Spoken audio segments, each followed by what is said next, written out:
¿A ti también te flipan las tartas de queso? Pues estás de suerte porque te traigo la receta definitiva, la mejor tarta de queso del mundo. Llevo años trabajando en esta receta, variando ingredientes, cantidades y el tiempo de horneado. Todo ello para dar con el sabor y la textura que buscaba, el santo grial de las cheesecakes. Toma nota de los ingredientes. 550 gramos de queso crema, 200 gramos de nata 35% materia grasa, 5 huevos, un pellizco de sal, 125 gramos de queso fresco, una tarrina de queso curado untable, 200 gramos de azúcar y 10 gramos de maicena.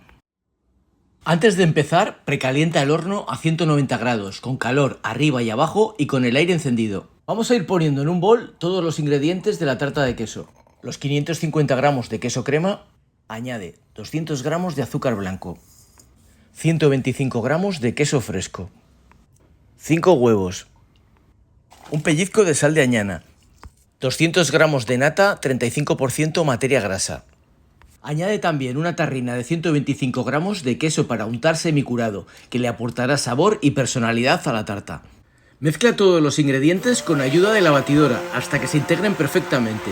Debe quedar una crema líquida y homogénea. Echamos a la mezcla 10 gramos de maicena en lugar de utilizar harina, para que la tarta sea apta para personas celíacas.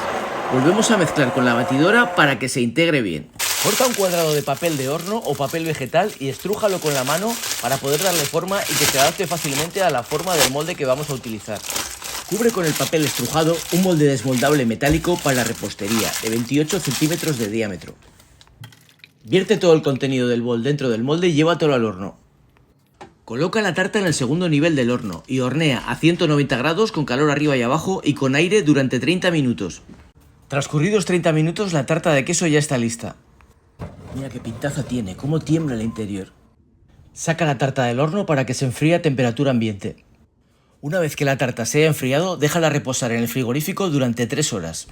Quita el aro metálico del molde y retira el papel vegetal. Si todo ha ido bien, tiene que quedar cuajada pero muy cremosa. Coge un cuchillo y sírvete un buen pedazo de la tarta de queso.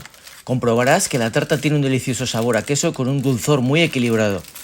Si te animas a preparar esta receta en casa, te aseguro que vas a repetir una y otra vez. No te olvides de suscribirte al canal, darle un me gusta a este vídeo y dejar algún comentario para que pueda seguir creciendo. Gracias.